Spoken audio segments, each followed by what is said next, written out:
Une réceptionniste d'hôpital remarqua une fillette de 8 ans se cachant sous les tables tous les soirs. Lorsqu'elle lui offrit de la nourriture et posa des questions sur ses parents, la réponse chuchotée de l'enfant à propos de son nouvel oncle la poussa à appeler le 911.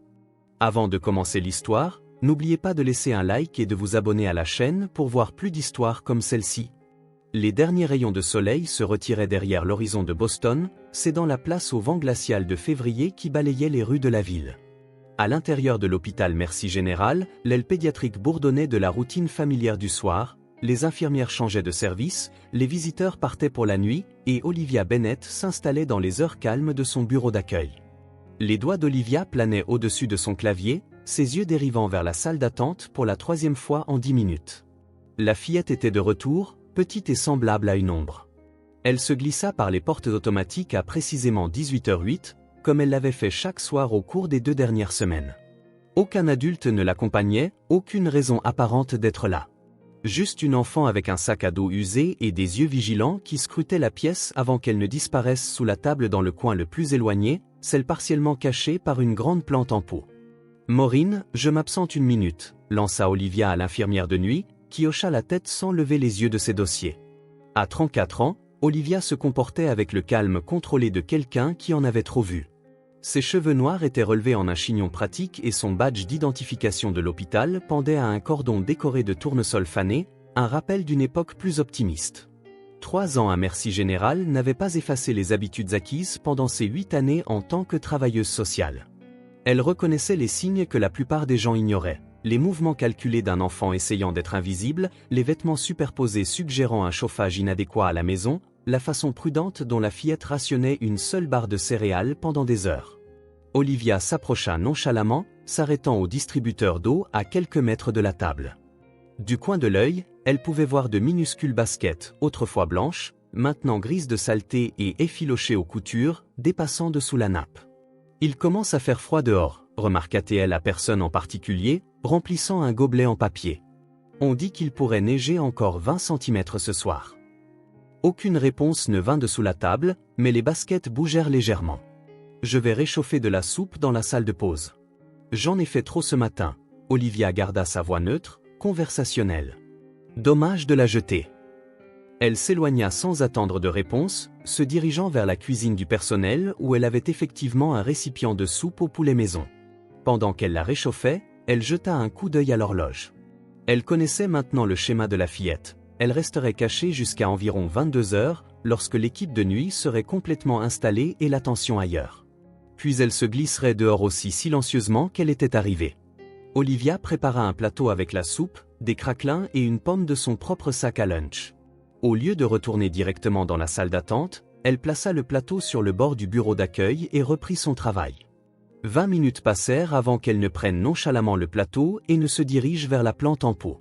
« Il fait froid », dit-elle à nouveau, plaçant le plateau sur le sol près de la table, mais sans regarder dessous. Quelqu'un devrait manger ça avant qu'il ne refroidisse.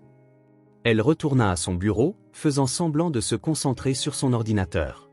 Dans le reflet de son écran, elle observa une petite main émerger prudemment dessous la nappe, les doigts se refermant sur le bord du plateau avant de le tirer hors de vue. Olivia sourit pour elle-même, une petite victoire dans ce qu'elle soupçonnait être une bataille beaucoup plus grande. Le schéma se poursuivit pendant une autre semaine, Olivia laissant de la nourriture, la fillette l'acceptant silencieusement. Le 8e jour, Olivia ajouta une note, « Je m'appelle Olivia. Comment t'appelles-tu » Le lendemain, elle trouva un avion en papier plié sur son bureau contenant un seul mot écrit soigneusement, « Maya ». Ce soir marquait la 3e semaine, et Olivia avait décidé qu'il était temps d'adopter une approche directe. La température avait chuté près de 0 et les prévisions annonçaient la pire tempête de neige de la saison. L'idée que l'enfant quitte l'hôpital pour Dieu sait où par un temps pareil était inacceptable. « J'ai apporté du chocolat chaud ce soir », dit Olivia en s'agenouillant près de la table au lieu de simplement laisser le plateau. « Ça vous dérange si je me joins à vous ?» Un long silence suivit, assez long pour qu'Olivia pense que son ouverture avait été rejetée. Puis la nappe bougea et un visage apparut, des yeux bruns solennels dans un visage en forme de cœur encadré de boucles sombres qui n'avait pas vu de brosse depuis des jours. « Tu n'es pas obligé de sortir », précisa Olivia. « J'ai pensé que je pourrais peut-être entrer. » La fillette, Maya, l'étudia avec une intensité qui semblait trop ancienne pour son jeune visage. Finalement, Elle hocha la tête une fois, une légère inclination que la plupart auraient manqué. Olivia posa soigneusement le plateau sur le sol et se mit à quatre pattes, rampant sous la table. L'espace était exigu, même avec Maya pressée contre le mur, les genoux ramenés contre sa poitrine. De près, Olivia pouvait voir que Maya était petite, même pour ce qu'elle estimait être environ 8 ans. Son manteau, trop grand et élimé au poignet, engloutissait sa fine silhouette. « Merci pour la soupe d'hier », dit Maya, sa voix à peine plus forte qu'un murmure, « et la pomme ». De rien. Olivia garda un ton léger, désinvolte, comme si trouver des enfants cachés sous les meubles de l'hôpital était une chose quotidienne. « J'ai remarqué que tu aimes les pommes. Les rouges en particulier. » Les yeux de Maya s'écarquillèrent légèrement, surprise d'être remarquée, d'avoir des préférences qui comptaient. « Je mange tout », dit-elle avec une pointe de fierté dans la voix, « même les pépins. Ma mère dit que les pépins de pommes contiennent du poison, mais pas assez pour faire du mal, sauf si on en mange une tasse entière. » « Ta mère a l'air intelligente ?» proposa Olivia, notant le présent. « Est-elle ici à l'hôpital ?» Le visage de Maya s'assombrit, ses doigts triturant un fil lâche sur la manche de son manteau. « 3e étage, chambre 317. Elle dort beaucoup à cause des médicaments. »« Je vois. » Olivia attendit, laissant le silence créer un espace pour que Maya continue si elle le souhaitait. Elle conduisait, il pleuvait, et un camion ne s'est pas arrêté. Les mots sortirent dans une cadence pratiquée, comme si elle avait répété cette explication de nombreuses fois. Le médecin a dit que son cerveau avait été très secoué et que sa jambe était cassée à 3 endroits. « Ça a l'air effrayant, » dit Olivia doucement. « Est-ce que quelqu'un s'occupe de toi pendant que ta mère va mieux ?» Les doigts de Maya abandonnèrent le fil et se mirent à jouer nerveusement avec la fermeture éclair de son manteau. « Oncle Gérald. Sauf qu'il n'est pas vraiment mon oncle. C'est un ami de ma mère. Ils se connaissaient depuis seulement 3 mois avant l'accident. » Les sonnettes d'alarme qui avaient doucement sonné dans l'esprit d'Olivia devinrent plus fortes. « Est-ce qu'oncle Gérald sait que tu es ici à l'hôpital ?» Maya haussa les épaules, évitant le regard d'Olivia. « Il a des réunions d'affaires le soir. Des réunions importantes. Je ne suis pas censé être là. »« Où es-tu censé être ?»« Nulle part où ça fait du bruit, » répondit-elle avec la logique simple d'un enfant récitant une règle. « J'ai essayé de rester dans la cage d'escalier de notre immeuble, mais M. Peterson du 4B m'a trouvé et m'a crié dessus. L'hôpital est chaud et personne ne remarque si tu es silencieuse. » Le cœur d'Olivia se serra. Elle jeta un coup d'œil au sac à dos à côté de Maya, comprenant maintenant son utilité. « Maya, depuis combien de temps viens-tu ici la nuit ?»« Depuis que maman s'est blessée. 23 jours. » Elle sortit un petit carnet de la poche de son manteau, l'ouvrant pour révéler une page de marque soigneusement dessinée. « Je tiens le compte. »« Et où vas-tu quand l'hôpital ferme ?»« Il ne ferme pas vraiment, » dit Maya avec l'assurance de quelqu'un qui avait fait des recherches approfondies. « Les portes sont toujours ouvertes à cause des urgences. Je pars la nuit quand la dame à l'accueil commence à avoir l'air endormie et je reviens le matin quand l'homme du chariot à café arrive. Le reste du temps. » Elle s'interrompit, ses yeux fuyant le visage d'Olivia. « Le reste du temps, » incita doucement Olivia.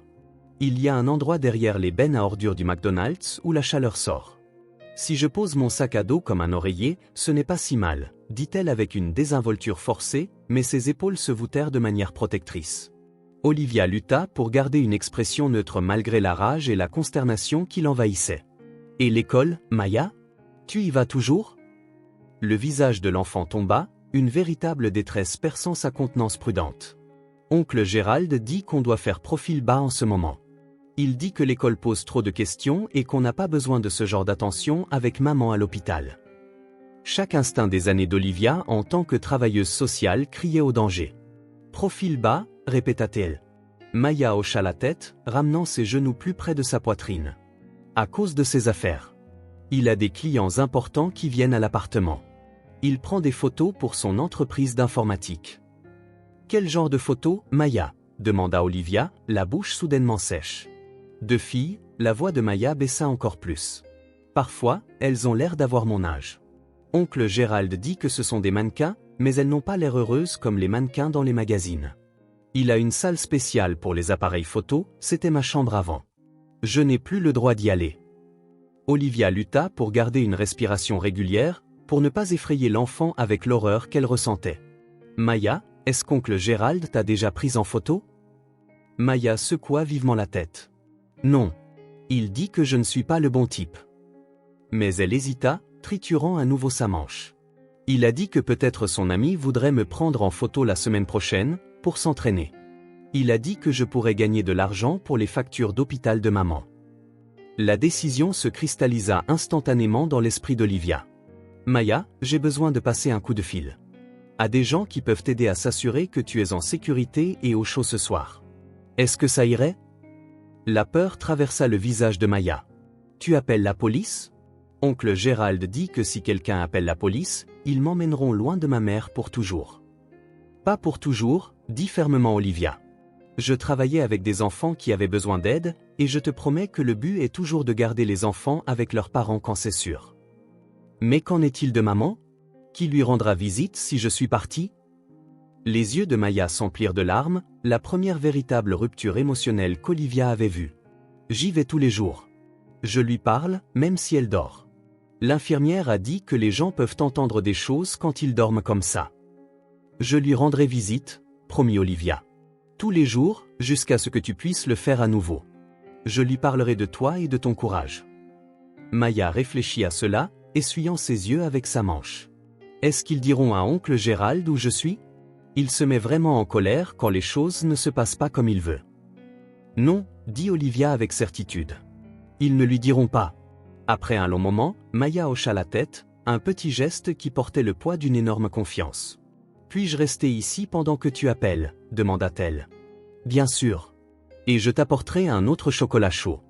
Celui-ci doit être froid maintenant. Alors qu'Olivia reculait prudemment dessous la table, son esprit parcourait déjà les protocoles et les procédures, longtemps classés mais jamais oubliés. Le système était imparfait, elle le savait mieux que quiconque, mais c'était tout ce qu'ils avaient.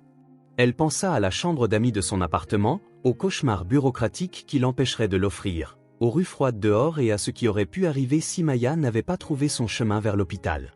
Au bureau d'accueil, Olivia décrocha le téléphone et composa le 911, sa voix stable alors qu'elle signalait un cas de mise en danger d'enfants et d'exploitation possible. Pendant qu'elle parlait, elle gardait les yeux sur la table de l'autre côté de la pièce, sur la petite ombre cachée dessous, sur l'enfant qui avait survécu en devenant invisible. Oui, dit-elle au répartiteur, je resterai avec elle jusqu'à votre arrivée. Après avoir raccroché, Olivia prépara une nouvelle tasse de chocolat chaud et attrapa son propre manteau dans le placard du personnel. Quoi qu'il arrive ensuite, Maya n'y ferait pas face seule. Cette pensée remua quelque chose qui sommeillait en Olivia depuis des années, un sens du but qui avait été enfoui sous des couches d'épuisement professionnel et de désillusion.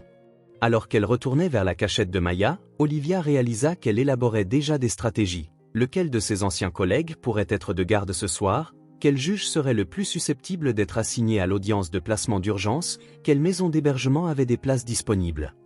Des compétences qu'elle pensait avoir abandonnées revenaient avec une clarté surprenante. Elle s'agenouilla à côté de la table. « Maya, dit-elle doucement, je reviens. » La nappe se souleva légèrement en signe d'invitation silencieuse. Alors qu'Olivia rampait de nouveau dans l'espace exigu, elle trouva Maya qui avait ouvert son carnet à une nouvelle page. Dessus, un simple dessin de deux bonshommes allumettes se tenant la main à côté de ce qui semblait être une table avec des pieds. « C'est nous », expliqua inutilement Maya, son doigt touchant la plus petite silhouette. « Sous notre table. »« C'est une bonne table, » dit Olivia, la gorge serrée par l'émotion. « Un endroit sûr. » Maya hocha solennellement la tête. « Le plus sûr que j'ai trouvé. » Dehors, la neige commença à tomber, de gros flocons illuminés par les lumières extérieures de l'hôpital. À l'intérieur, sous une simple table en stratifie, quelque chose de fragile et d'essentiel prenait racine, la confiance, prudemment offerte par une enfant qui avait appris trop jeune à s'attendre à la déception, et acceptée par une femme redécouvrant la personne qu'elle avait été autrefois, celle qui croyait que le changement était possible, que les systèmes pouvaient être navigués, que les enfants comme Maya méritaient des champions qui n'abandonneraient pas. Olivia s'installa à côté de Maya, leurs épaules se touchant légèrement alors qu'elles attendaient l'arrivée des autorités. La bataille à venir serait difficile, elle le savait, pleine de paperasse, d'apparitions au tribunal et d'obstacles bureaucratiques. Mais en regardant l'enfant à côté d'elle, la détermination tranquille sur son jeune visage, Olivia ressentit une certitude qu'elle n'avait pas éprouvée depuis des années. Certains combats valaient la peine d'être menés, peu importe le coût.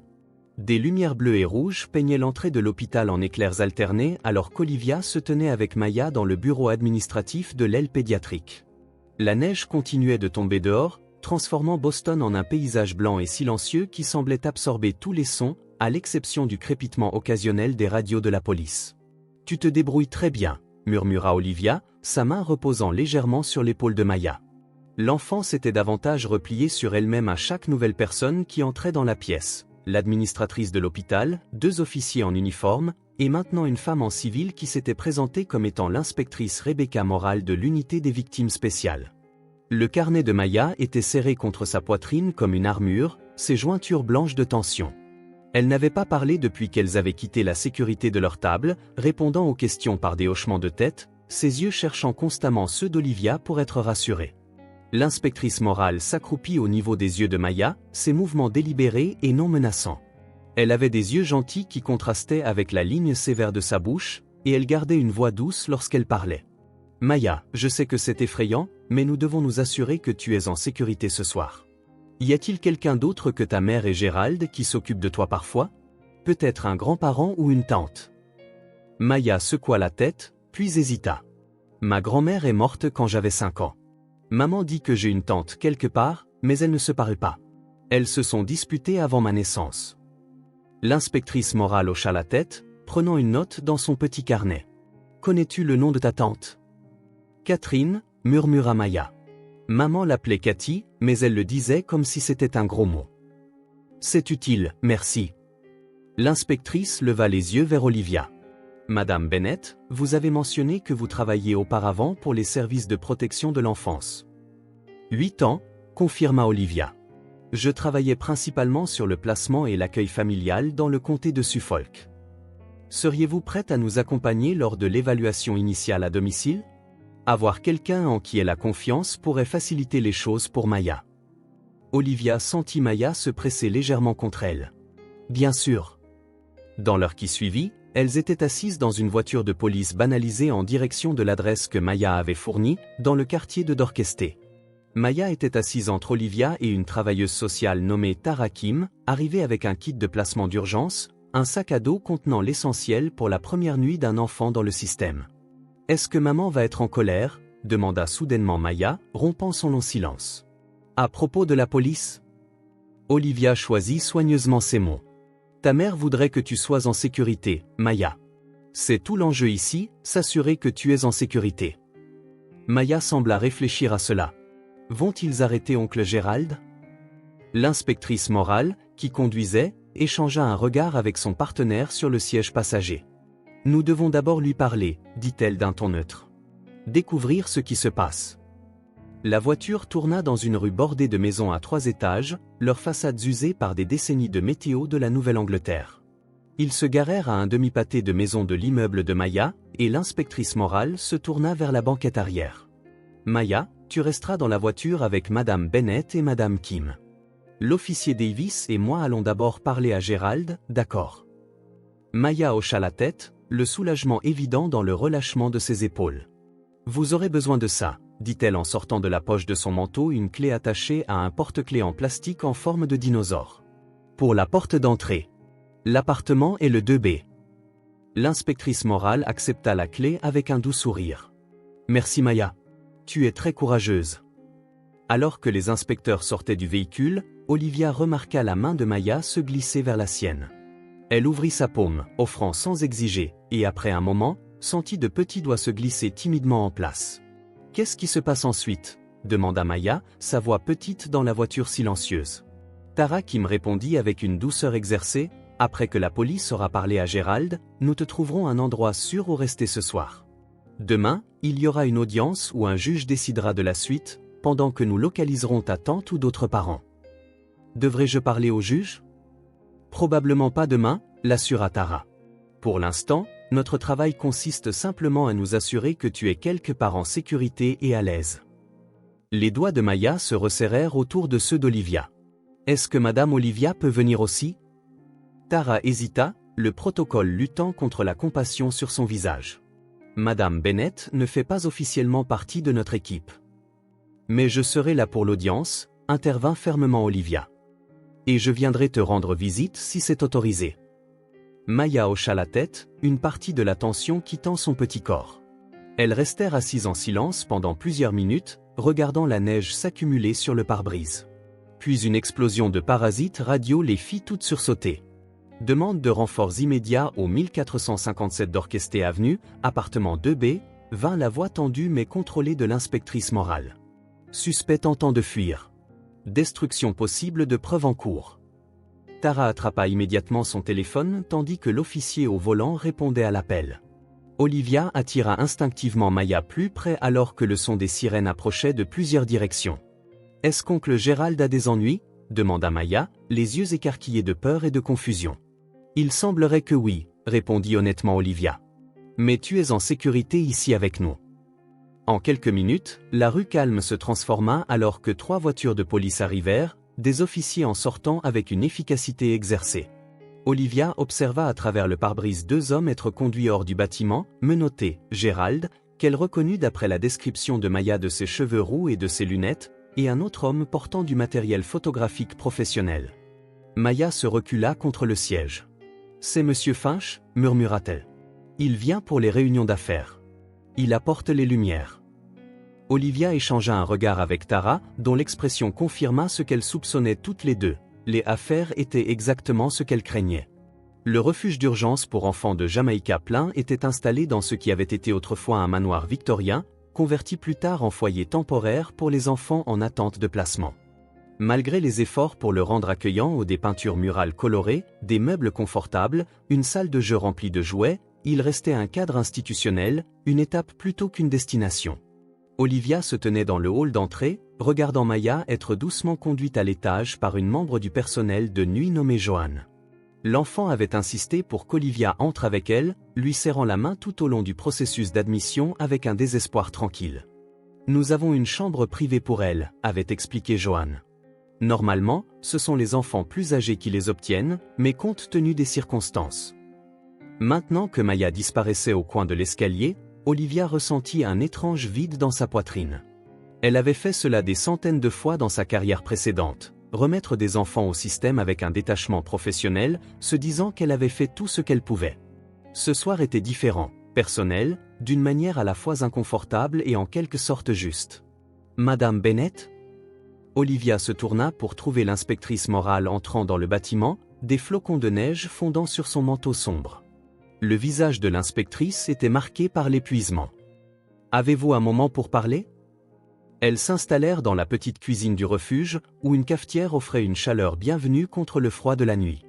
L'inspectrice morale tint sa tasse à 2 mains, étudiant son contenu avant de parler. « Nous avons trouvé des preuves compatibles avec la production de matériel d'exploitation d'enfants, dit-elle sans préambule. Matériel informatique, installation photographique, dossier financier suggérant une distribution. Gérald Reynolds exploitait cette entreprise depuis au moins 2 ans, d'après les horodatages numériques. » L'estomac d'Olivia se serra. Des preuves que Maya était impliquée ? Pas directement, non, dit l'inspectrice, et Olivia laissa échapper un souffle qu'elle n'avait pas réalisé qu'elle retenait. Mais il y avait des photographies d'enfants dans des situations similaires, hébergement précaire, membres de la famille hospitalisés ou autrement compromis. Reynolds semble cibler les familles en crise. Comportement de prédateur, murmura Olivia. Exactement. Il risque des accusations fédérales, une peine de prison importante. Morale prit une gorgée de son café, grimaçant à son amertume. Le problème est que Maya est notre seul témoin des activités périphériques. Les réunions d'affaires, le fait d'être enfermée dehors, ses commentaires sur le fait qu'elle pourrait être photographiée. Les autres preuves sont solides, mais son témoignage pourrait être crucial pour établir toute l'étendue de l'opération. L'implication flottait entre elles. Maya devrait raconter officiellement ses expériences, potentiellement au tribunal. Elle a 8 ans, dit Olivia, une pointe de protection dans la voix. Je sais. Nous ferons tout notre possible pour minimiser son implication, mais elle devra faire une déposition. Avoir quelqu'un en qui elle a confiance présent aiderait. Olivia hocha la tête, sachant déjà quelle serait cette personne. Et sa mère ? Quelqu'un a-t-il parlé à ses médecins ? Diane Winters reste dans un coma artificiel suite à un traumatisme crânien. Le pronostic est incertain, mais ses médecins prévoient de commencer à réduire la sédation la semaine prochaine pour évaluer ses fonctions. Moral livra cette information avec une neutralité exercée, mais ses yeux reflétaient une réelle préoccupation. Pour l'instant, Maya n'a pas de tuteur légal disponible. Placement d'urgence en famille d'accueil. C'est le plan pour l'instant. L'audience est demain à 9 h. La juge Erian est de service cette semaine. Olivia ne put s'empêcher d'esquisser un petit sourire. Eleanor Erian. Elle est bonne. Minutieuse. Vous la connaissez? Nous avons travaillé sur des dizaines de cas ensemble quand j'étais au CPS. Elle ne prend pas de raccourcis, mais elle se soucie vraiment d'un placement approprié. L'inspectrice Moral étudia Olivia avec un intérêt nouveau. Pourquoi êtes-vous partie, si ce n'est pas indiscret? La question prit Olivia au dépourvu. Elle fixa son café, voyant les reflets d'affaires passées, des enfants renvoyés dans des foyers dangereux à cause de détails juridiques, des placements prometteurs perturbés par des erreurs bureaucratiques, le poids constant de savoir que de mauvaises décisions pouvaient avoir des conséquences dévastatrices. Épuisement professionnel, dit-elle finalement. Trop de cas, trop peu de ressources, trop de nuits à me demander si j'en avais fait assez. Elle jeta un coup d'œil vers l'escalier que Maya avait monté. C'est la première fois en 3 ans que j'ai l'impression d'avoir peut-être réellement fait une différence. Moral hocha la tête avec compréhension. Eh bien, votre implication a fait toute la différence pour Maya ce soir. Sans que vous la remarquiez, que vous construisiez cette confiance. Elle laissa l'alternative inexprimée. Serez-vous à l'audience demain? Demanda Olivia. Oui, avec le procureur adjoint Patterson. Il poursuivra l'affaire contre Reynolds. L'inspectrice se leva, ramassant son manteau. À demain matin, Madame Bennett. Olivia, s'il vous plaît. Rebecca, offrit l'inspectrice en retour, la formalité entre elles se dissolvant en quelque chose de plus collégial. Après le départ de l'inspectrice Moral, Olivia resta dans la cuisine, réticente à partir. Elle se surprit à calculer les heures jusqu'à l'audience, composant mentalement ce qu'elle dirait si elle était appelée à témoigner sur la découverte de Maya. Les rythmes familiers de la planification de cas revinrent avec une facilité surprenante, comme s'ils avaient simplement été dormants plutôt qu'abandonnés. Madame Bennett? Johan apparut dans l'embrasure de la porte. Maya demande après vous. Elle a du mal à s'installer. À l'étage, Maya était assise en tailleur sur un lit étroit, toujours entièrement habillée malgré l'heure tardive. Son carnet était ouvert à côté d'elle, un nouveau dessin prenant forme, une maison avec des barreaux aux fenêtres. C'est une maison qui a l'air sérieuse, commenta Olivia, s'asseyant sur le bord du lit. Le crayon de Maya s'arrêta en plein trait. Ce n'est pas une maison. C'est la prison pour oncle Gérald. Elle reprit son dessin, ajoutant une silhouette aux cheveux roux derrière l'une des fenêtres à barreaux. C'est là qu'il est maintenant? Pour ce soir, oui. Il est dans une cellule de détention spéciale au poste de police. Bien. Le mot portait un poids de conviction qui semblait trop lourd pour sa jeune voix. On ne peut pas enfermer les gens hors de prison. Olivia regarda Maya ajouter des nuages au-dessus du bâtiment, des gribouillis sombres appuyés assez fort pour déchirer le papier par endroits. Tu sais que rien de tout ça n'est de ta faute, n'est-ce pas? Maya haussa les épaules, un geste trop las du monde pour ses 8 ans. Maman choisit toujours de mauvais petits amis. Même quand ils ont l'air gentils au début, ils finissent par être mauvais. Est-ce que c'est déjà arrivé avant, avec d'autres petits amis? Pas pareil, mais mauvais. Il y a eu Rick qui a volé la voiture de maman. Et avant lui, il y avait Darren qui a cassé la télé quand son équipe a perdu. Elle récita cette histoire avec une précision détachée. Maman dit qu'elle n'a pas de chance avec les hommes. Olivia choisit ses prochains mots avec soin.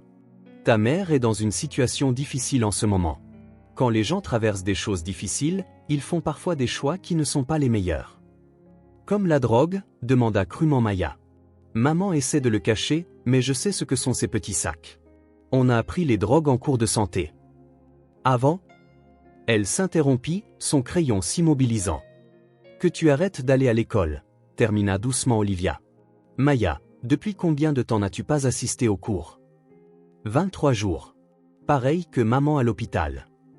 Maya posa son crayon et regarda directement Olivia pour la première fois depuis leur arrivée au refuge. Est-ce que j'ai des ennuis pour avoir manqué l'école? Non, absolument pas. Rien de tout ça n'est de ta faute. Mais et s'il ne me laisse pas y retourner? Je suis probablement très en retard maintenant. Et nous devions avoir l'expo-science dans 2 semaines. Une véritable détresse colora sa voix. Je faisais une maquette du système solaire. La normalité de cette préoccupation au milieu de circonstances aussi anormales fit mal au cœur d'Olivia. Je suis sûr que tes professeurs t'aideront à rattraper ton retard. Et peut-être que tu pourras quand même terminer ton projet scientifique. Maya semblait peu convaincue. Je ne sais même pas où je vais vivre ou aller à l'école. C'est à ça que sert l'audience de demain. Trouver le meilleur endroit pour toi pendant que ta mère va mieux. Serez-vous là? La question vint avec une urgence qui transcendait la manière décontractée dont elle était posée. Oui, promit Olivia. Au premier rang. Maya hocha la tête, apparemment satisfaite de cette réponse. Elle ferma son carnet et commença enfin à enlever son manteau, signe de confiance en son environnement temporaire. Peux-tu, voudrais-tu rester jusqu'à ce que je m'endorme? Bien sûr. Alors que Maya enfilait un pyjama emprunté et se glissait sous les couvertures, Olivia tira une chaise à côté du lit.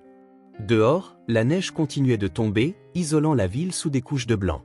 À l'intérieur, dans une pièce conçue pour être temporaire, la respiration de Maya ralentit progressivement vers le sommeil. Alors qu'Olivia, sa voix était déjà épaisse de rêves approchants. « Oui, Maya? Merci pour la soupe.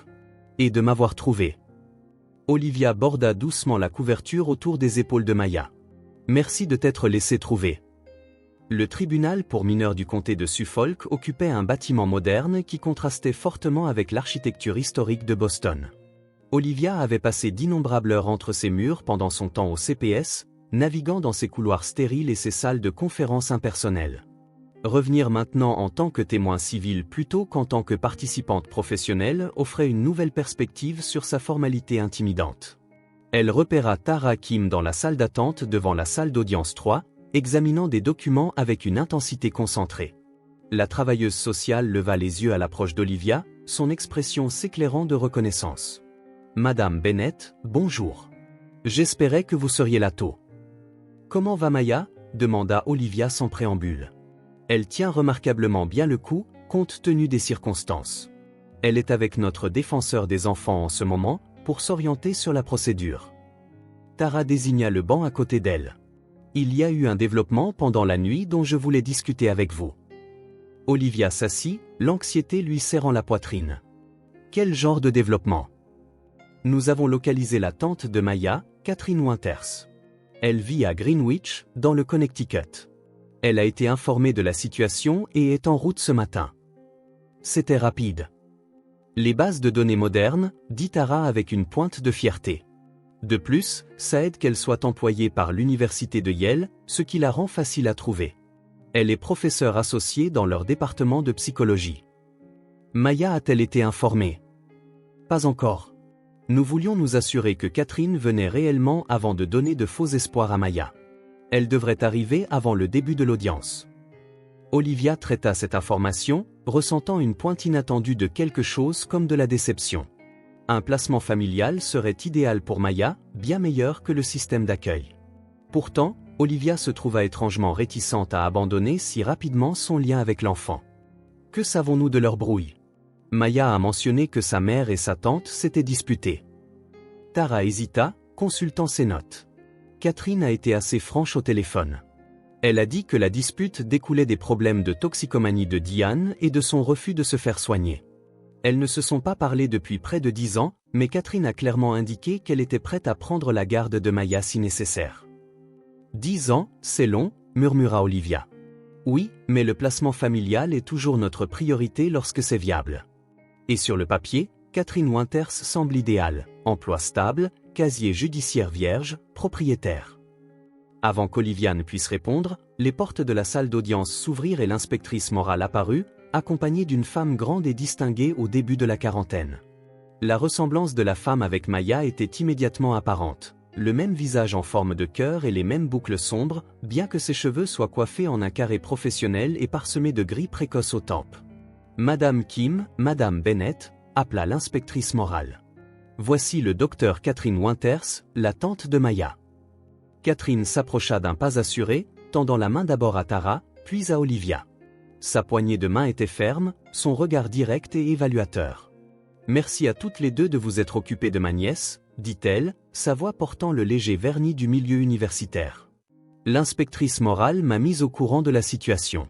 C'est pire que ce que j'imaginais. Vous n'avez eu aucun contact avec votre sœur ou Maya, demanda Olivia, incapable d'empêcher une note de défi dans sa voix. Si Catherine remarqua le ton, elle ne le reconnut pas. Aucun. Diane a coupé la communication lorsque je l'ai confrontée à sa consommation de drogue pendant sa grossesse avec Maya. J'ai essayé de la contacter à la naissance de Maya, j'ai envoyé des cartes d'anniversaire pendant les premières années, mais je n'ai jamais reçu de réponse. Une ombre de douleur ancienne traversa ses traits. Finalement, j'ai arrêté d'essayer. Maya vous a mentionné, proposa Olivia, s'adoucissant légèrement. Elle connaissait votre nom. Quelque chose comme de l'espoir vacilla dans les yeux de Catherine. Vraiment? Je n'étais pas sûr que Diane lui aurait parlé de moi. Madame Bennett est celle qui a trouvé Maya, expliqua l'inspectrice morale. Elle a été un soutien clé tout au long de ce processus. Catherine se tourna vers Olivia avec un nouvel intérêt. L'inspectrice morale a mentionné que vous vous cachiez ensemble sous une table à l'hôpital. Malgré la gravité de la situation, Olivia sentit ses lèvres s'étirer vers un sourire à la façon dont cela sonnait. Maya y cherchait refuge. J'ai remarqué son schéma et j'ai gagné sa confiance au fil du temps. Dieu merci que vous l'ayez fait, dit Catherine avec un sentiment sincère. Si vous ne l'aviez pas fait. La pensée inachevée flottait entre elles, l'alternative trop sombre pour être exprimée. Leur conversation fut interrompue alors qu'une porte latérale s'ouvrait et Maya apparaissait, accompagnée d'une jeune femme qui se présenta comme étant Zoé, la défenseure des enfants du tribunal. Les pas de Maya faiblirent lorsqu'elle vit le groupe, ses yeux se déplaçant incertainement entre les visages familiers et l'étrangère qui lui ressemblait. « Maya, dit doucement Tara, voici ta tante Catherine. La sœur de ta mère. » Maya étudia Catherine avec le même examen intense qu'elle avait d'abord dirigé vers Olivia sous la table. Catherine, à son crédit, ne se précipita pas en avant ni n'exigea de connexion immédiate. Au lieu de cela, elle s'accroupit au niveau de Maya, gardant une distance respectueuse. « Bonjour Maya. Ça fait très longtemps que je ne t'ai pas vue. Tu n'étais qu'un tout petit bébé à l'époque. » La main de Maya chercha celle d'Olivia, la trouvant automatiquement. « Tu ressembles à maman. Mais en plus vieille. » Catherine sourit, ne prenant aucune offense à l'observation. Oui, les gens ont toujours dit qu'on se ressemblait. Bien qu'elle ait eu les plus beaux cils. Maya sembla apprécier cette petite admission d'imperfection. « Es-tu ici pour l'audience ? » Oui. Le juge va décider où tu vas rester pendant que ta mère est à l'hôpital, et je voulais être là pour ça.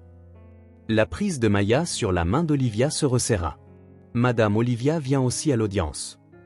Catherine leva les yeux vers Olivia, quelque chose d'inexprimé passant entre les femmes, une reconnaissance de l'attachement de Maya, un accord silencieux pour ne pas rivaliser pour sa confiance. « Je suis contente, dit simplement Catherine. Il semble que Madame Olivia ait très bien pris soin de toi. » Avant que la conversation ne puisse continuer, un officier de justice apparut pour annoncer que la juge Hérian était prête à commencer la procédure. « Maya viendra avec moi, » expliqua Zoé, mais elle n'aura pas à rester pendant toute l'audience. La juge Hérian parle généralement d'abord avec l'enfant, puis continue avec les aspects juridiques. Maya leva les yeux vers Olivia, la panique traversant son visage. « Tu viens toujours, n'est-ce pas ? Tu as promis. » « Au premier rang, » confirma Olivia. « Comme je l'ai dit. » Elles entrèrent dans la salle d'audience où la juge Eleanor Hérian présidait avec l'efficacité concentrée dont Olivia se souvenait. Maintenant dans la soixantaine, la juge avait la réputation de trancher dans les postures juridiques pour prendre des décisions dans le meilleur intérêt des enfants, pliant occasionnellement les règles de procédure lorsqu'elle le jugeait nécessaire. « Bonjour », commença la juge Hérian, son regard se posant sur Maya avec une douceur exercée. « Tu dois être Maya Winters. Je suis la juge Hérian, mais tu peux m'appeler juge Eleanor si c'est plus facile. » Maya hocha solennellement la tête, ses mains toujours fermement dans celles d'Olivia malgré la présence de Zoé à ses côtés. « Maya, pourrais-tu venir ici et me parler quelques minutes ? Juste nous deux ?» La juge indiqua une chaise à côté de son banc, positionnée pour qu'elle puisse parler de manière un peu privée. Maya hésita, regardant entre Olivia et la juge. Olivia lui fit un signe d'encouragement. « C'est bon. Je serai juste ici. » Avec une réticence visible, Maya lâcha la main d'Olivia et suivit Zoé jusqu'à la chaise à côté de la juge. La juge Hérian se pencha, parlant assez doucement pour que seule Maya puisse entendre ses mots, bien que son expression aimable et la relaxation progressive de Maya suggèrent que la conversation se passait bien. Après plusieurs minutes, la juge Erian se redressa et s'adressa à la salle d'audience. Merci Maya. Zoé va maintenant t'emmener dans notre salle d'attente, où il y a des livres et du matériel d'art. Nous, les adultes, devons parler de choses juridiques, puis nous te ferons savoir ce qui se passera ensuite. Une fois Maya escortée dehors, l'audience se poursuivit avec les présentations formelles de toutes les parties. Le procureur de district adjoint Patterson résuma l'affaire pénale contre Gerald Reynolds, l'inspectrice morale détailla les preuves trouvées dans l'appartement, et Tara Kim présenta son évaluation des besoins immédiats de Maya. Lorsque Catherine Winters fut appelée à parler, elle présenta ses arguments pour obtenir la garde de Maya avec la même logique claire qu'elle employait probablement dans son travail universitaire. Bien que je n'ai pas fait partie de la vie de Maya en raison de circonstances indépendantes de ma volonté, je suis sa parente de sang la plus proche et en mesure de lui offrir stabilité, sécurité et soins appropriés, déclara-t-elle. J'ai une maison de 3 chambres dans un bon district scolaire, une sécurité financière et des horaires de travail flexibles qui me permettraient d'être présente pour les besoins de Maya. La juge Erian écouta attentivement, prenant des notes occasionnelles. Et comment proposez-vous de gérer la relation de Maya avec sa mère pendant la convalescence de Diane? Je faciliterai les contacts appropriés, y compris les visites à l'hôpital lorsque le personnel médical le permet, répondit Catherine sans hésitation. Malgré nos différends, je n'éloignerai jamais Maya de sa mère si cette relation peut être saine et sûre. La juge hocha la tête, puis se tourna vers Olivia. Madame Bennett, vous êtes répertoriée ici comme la partie déclarante et le contact initial. Souhaitez-vous ajouter quelque chose au dossier? Olivia ne s'attendait pas à être appelée formellement. Elle se redressa sur son siège, retombant sur des années d'expérience au tribunal. Maya est une enfant extraordinairement résiliente qui a été abandonnée par plusieurs adultes dans sa vie. Elle a développé des stratégies de survie dont aucun enfant de 8 ans ne devrait avoir besoin, y compris des capacités d'observation exceptionnelles et la capacité de se rendre invisible lorsque nécessaire. Elle marqua une pause, organisant ses pensées. Ce dont Maya a besoin maintenant, c'est de cohérence et d'honnêteté. Elle a besoin de savoir exactement ce qui se passe, pourquoi cela se passe et qui sera là pour elle à chaque étape. Elle a eu assez d'incertitudes et de promesses non tenues. La juge Erian étudia Olivia d'un air pensif. Madame Kim mentionne dans son rapport que vous avez une formation en protection de l'enfance, mais que vous avez quitté la profession il y a 3 ans. C'est exact, votre honneur. Pourtant, vous vous êtes personnellement intéressé à cette affaire. Ce n'était pas tout à fait une question, mais Olivia répondit quand même. Maya m'a fait confiance alors qu'elle avait toutes les raisons de ne faire confiance à personne. Je me sens responsable de veiller à ce que cette confiance n'ait pas été mal placée. La juge hocha la tête, semblant satisfaite de cette réponse. Elle examina les documents devant elle pendant plusieurs instants, puis leva les yeux pour s'adresser à la salle. Sur la base des preuves présentées et de ma conversation avec Maya, je rends une ordonnance de placement d'urgence accordant la garde temporaire à Catherine Winters, avec des visites supervisées à Diane Winters lorsque cela sera médicalement approprié. Elle se tourna spécifiquement vers Catherine. Chère Winters, ce placement est provisoire, en attendant une étude complète du domicile et une évaluation plus approfondie des besoins de Maya. Vous devrez coopérer avec la gestion de cas continus par le département des enfants et des familles. Catherine hocha la tête en signe de compréhension et d'acceptation de ces termes. La juge Erian continua. De plus, j'ordonne que Maya commence immédiatement une thérapie axée sur les traumatismes avec un prestataire expérimenté dans les cas impliquant une exploitation potentielle. Son regard se porta sur le procureur adjoint. Monsieur Patterson, j'attends de votre bureau qu'il traite tout interrogatoire de Maya avec une extrême sensibilité. Des protocoles adaptés aux enfants doivent être suivis à tout moment, et son calendrier de thérapie doit primer sur les besoins de l'enquête. Bien sûr, votre honneur, acquiesça le procureur adjoint. Enfin, la juge Erian dit, ses yeux trouvant maintenant Olivia, compte tenu de la confiance établie de Maya envers Madame Bennett, je recommande qu'elle soit incluse dans le plan de transition de Maya, le cas échéant, avec une attention particulière au maintien de la relation de soutien pendant la période d'adaptation. Olivia sentit une vague de soulagement l'envahir. Elle n'avait pas réalisé à quel point elle avait redouté une rupture complète du contact avec Maya jusqu'à ce moment. Le tribunal réévaluera ce placement dans 30 jours, date à laquelle nous examinerons les progrès et déterminerons les prochaines étapes. La juge Erian ferma son dossier avec un sentiment de finalité. Madame Kim, veuillez ramener Maya afin que nous puissions lui expliquer la décision. Lorsque Maya revint, la juge expliqua dans un langage adapté aux enfants qu'elle irait vivre avec sa tante Catherine dans le Connecticut pendant que sa mère se rétablirait à l'hôpital. « Devrais-je changer d'école » demanda Maya, la question pratique révélant sa priorité. « Oui » répondit honnêtement la juge riant. « Tu iras dans une école près de la maison de ta tante. Mais madame qui me dit que tu as manqué l'école récemment, donc ce sera un nouveau départ. » Maya absorba cette information avec un sérieux qui démentait son âge. Puis elle posa la question qu'Olivia attendait. « Et Madame Olivia ?» La juge sourit doucement. « Madame Olivia peut rester en contact avec toi et te rendre visite parfois, si ta tante est d'accord. » Elle jeta un coup d'œil à Catherine, qui hocha la tête en signe d'accord. « Elle a été une personne importante pour toi, et nous ne voulons pas changer cela. » Les épaules de Maya se détendirent légèrement. « Peut-elle venir avec nous aujourd'hui, chez tante Catherine ?» Catherine s'avança. « En fait, j'ai pensé que Madame Olivia pourrait peut-être nous aider à rassembler tes affaires de l'appartement. La police a dit que nous pouvions y aller maintenant qu'ils ont terminé leur travail. Est-ce que ça irait ?» Le visage de Maya s'éclaira du premier sourire sincère qu'Olivia avait vu. « Oui. Je peux lui montrer mes livres et mon projet de système solaire. » Alors que l'audience se terminait et qu'elle se préparait à quitter le palais de justice, Olivia se retrouva légèrement à l'écart, observant Catherine guider doucement Maya vers l'avenir qui les attendait. La main de la tante planait près de l'épaule de Maya sans tout à fait la toucher, respectant les limites tout en offrant une présence.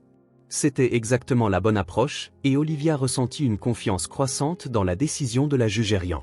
« Madame Bennett ?» Olivia se tourna pour trouver l'inspectrice morale à côté d'elle. « Je voulais vous mettre au courant, » dit l'inspectrice tranquillement. Les médecins de Diane Winters ont décidé de commencer à réduire sa sédation demain, plutôt que prévu initialement. Sa pression intracrânienne s'est suffisamment stabilisée pour tenter le coup. C'est une bonne nouvelle, dit Olivia, bien que l'expression de l'inspectrice suggère des complications. Ça l'est.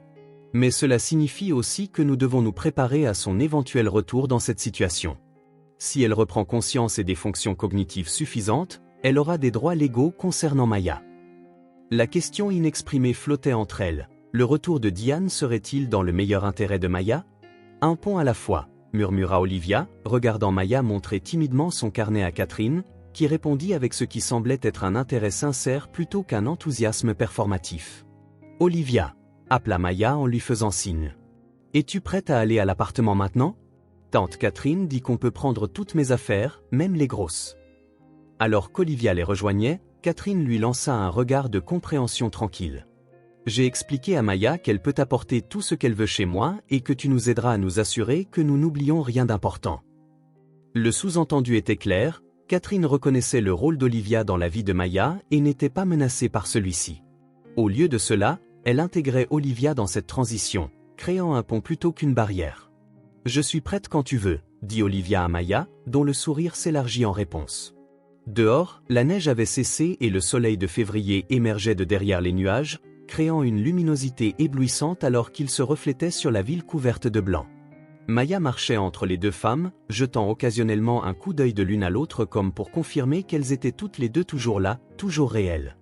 Olivia pensa au long chemin à parcourir, la convalescence incertaine de Diane, l'affaire pénale contre Gérald, le besoin de thérapie et de stabilité de Maya.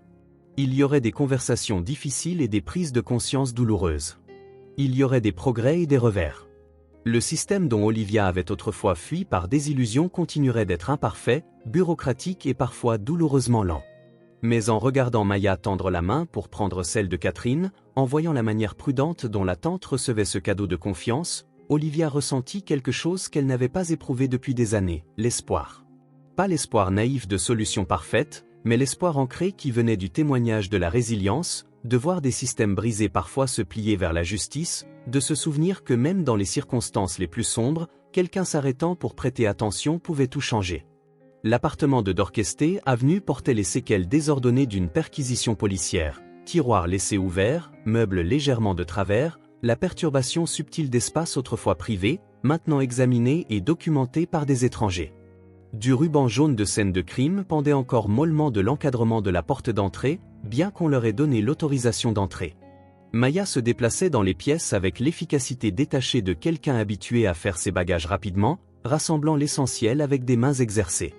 Elle conduisit Olivia dans une petite chambre qui avait manifestement été la sienne avant l'arrivée de Gérald, maintenant à moitié vidée, ses affaires poussées contre un mur pour faire de la place au matériel photographique qui avait depuis été confisqué. Mon système solaire était sous le lit, expliqua Maya en s'agenouillant pour regarder dans l'obscurité sous le cadre. Oncle Gérald a dit que je devais le cacher parce qu'il prenait trop de place. Elle en sortit avec un projet scientifique partiellement achevé, des boules de polystyrène de différentes tailles peintes pour représenter les planètes, attachées à des fils métalliques censés montrer leurs orbites autour d'un soleil central. Plusieurs planètes s'étaient détachées, leurs orbites tordues d'avoir été mal rangées. « Il est cassé », dit Maya, la déception évidente dans sa voix. « Pas cassé », corrigea doucement Olivia. « Juste besoin de réparation. Je parie que ta tante pourrait t'aider à le réparer. Elle est professeure, donc elle doit en savoir beaucoup sur les projets scientifiques. » Maya réfléchit à cette possibilité. Peut-être qu'on pourrait le finir ensemble. Toi, moi et tante Catherine. J'aimerais ça. Elles continuèrent à rassembler les affaires de Maya, vêtements, livres, une petite collection d'animaux en peluche bien usés. Dans la cuisine, Maya hésita devant le réfrigérateur, où un dessin d'enfant était attaché avec un aimant en forme de coccinelle. « C'est le préféré de maman », dit-elle en le retirant soigneusement. « C'est nous à la plage l'été dernier. » Olivia étudia le dessin au crayon, deux bonshommes allumettes sur une bande bleue se tenant la main sous un soleil jaune. Simple, mais indubitablement rendu avec amour. « On devrait le prendre, » suggéra Olivia. « Ta mère le voudra quand elle se réveillera. » Maya hocha la tête, pliant le dessin avec un soin délibéré et le plaçant dans son carnet pour le mettre en sécurité. Elles se déplacèrent méthodiquement dans le reste de l'appartement, rassemblant ce qui comptait et laissant derrière ce qui ne comptait pas. Dans ce qui avait été la chambre de Diane, Maya s'arrêta devant une petite boîte à bijoux sur la commode. « Les choses spéciales de maman sont ici. Celles qui appartenaient à grand-mère. » Elle l'ouvrit pour révéler une modeste collection, un collier de perles, un bracelet en argent, une paire de boucles d'oreilles en forme de croissant de lune. Parmi ces trésors se trouvait une petite photographie, froissée d'avoir été pliée et dépliée de nombreuses fois. Maya la souleva soigneusement, la montrant à Olivia. « C'est maman et tante Catherine », expliqua-t-elle, quand elles étaient jeunes. La photographie montrait deux adolescentes, les bras autour des épaules l'une de l'autre, riant de quelque chose hors du champ de l'appareil photo. Leur ressemblance était frappante, les mêmes boucles sombres, les mêmes visages en forme de cœur dont Maya avait hérité. Elles avaient l'air heureuses, libérées de tout conflit qui finirait par les séparer. « On devrait prendre ça aussi », dit doucement Olivia. « Pour ta tante. » Maya réfléchit, puis hocha la tête, plaçant la photo à côté du dessin de sa mère dans le carnet. Maman l'a gardée même si elle ne se parlait plus. « Ça veut dire quelque chose, non ?» « Oui », acquiesça Olivia. « Ça veut vraiment dire quelque chose. » Alors qu'elle se préparait à partir, les cartons et les sacs des affaires de Maya rassemblés près de la porte, Catherine revint après avoir parlé au propriétaire. Elle avait expliqué la situation, s'arrangeant pour que les affaires de Diane soient mises en garde-meuble plutôt que jetées. « Tout est prêt ?» demanda-t-elle en inspectant la collection. « Maya, y a-t-il autre chose d'important que nous devons prendre aujourd'hui ?» Maya fit un dernier balayage de l'appartement, son regard s'attardant sur ce qui avait été sa maison pendant les 3 dernières années. Malgré la perturbation causée par Gérald, malgré le système solaire cassé et la nuit passée enfermée dehors, cela avait été son espace, avec sa mère. Le quitter semblait significatif. « Je crois qu'on a tout », dit-elle finalement, sa petite voix stable malgré l'énormité de la transition. Catherine hocha la tête, comprenant le poids du moment. « Si on oublie quelque chose, on pourra toujours revenir. Rien ici ne disparaîtra. » Alors qu'elle chargeait les affaires de Maya dans le SUV de Catherine, Olivia remarqua l'enfant serrant son carnet plus fort que d'habitude. Le dépositaire de ses dessins, l'espace sûr pour la photo de sa mère et ses propres souvenirs, était devenu encore plus précieux maintenant que la distance physique la séparait de ses pièces. « Maya, dit doucement Olivia alors qu'elle se préparait à partir, je pensais que je pourrais te rendre visite, à toi et à ta tante, le week-end prochain. Peut-être aider avec ce projet de système solaire. » Le visage de Maya s'éclaira. « Vraiment ?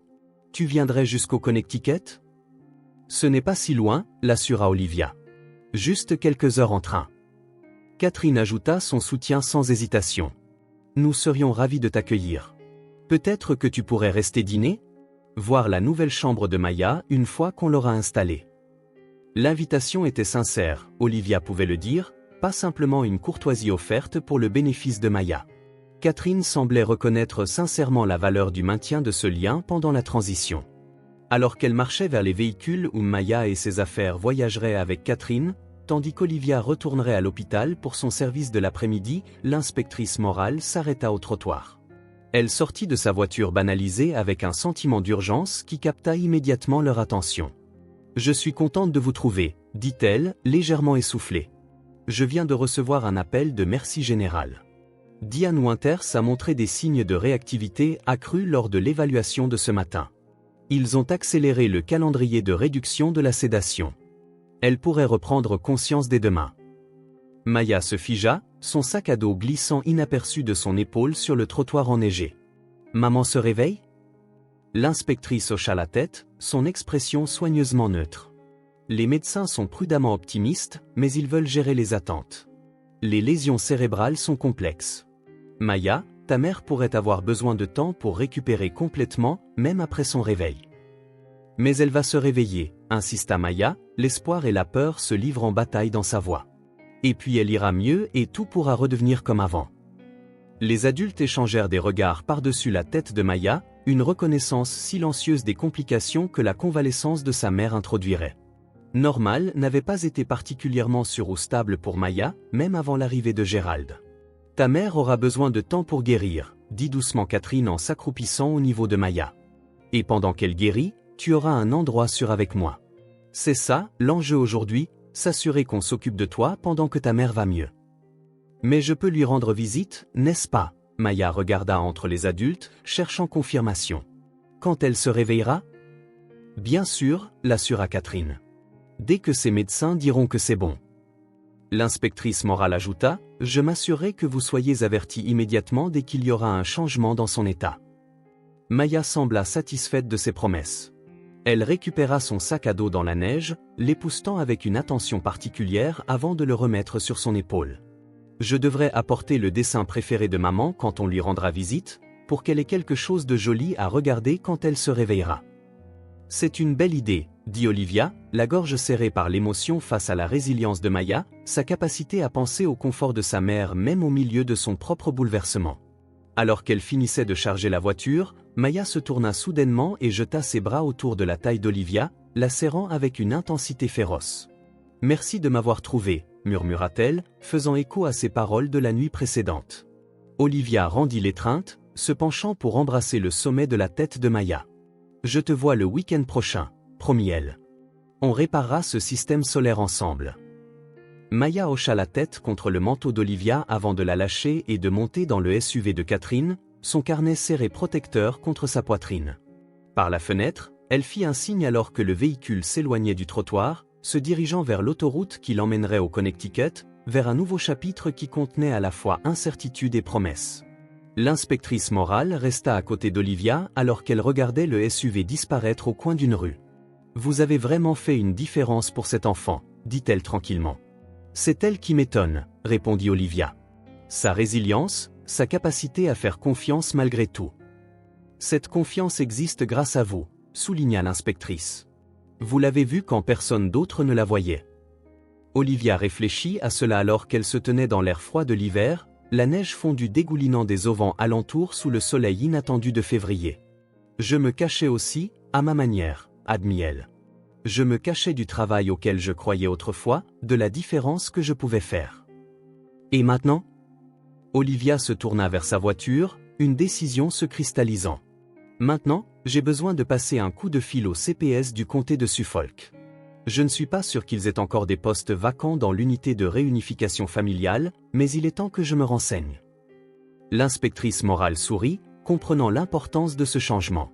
« Quelque chose me dit qu'ils auraient de la chance de vous ravoir. » Alors qu'Olivia conduisait vers l'hôpital pour son service de l'après-midi, l'un de ces derniers, soupçonnait, ses pensées se tournèrent vers le voyage à venir.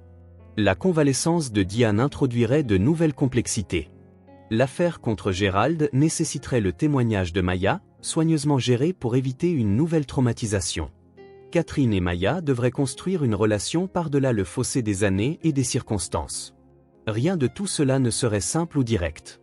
Les systèmes impliqués ou médicaux, juridiques, sociaux, fonctionneraient parfois à contre-courant, créant frustration et retard. Mais quelque chose de fondamental avait changé dans la perspective d'Olivia. Là où elle ne voyait autrefois que les défauts et les échecs de ces systèmes, elle reconnaissait à nouveau la possibilité de guérison en leur sein, de liens qui pouvaient perdurer même à travers la difficulté. Elle pensa au projet de système solaire de Maya, ses orbites délicates tordues mais réparables.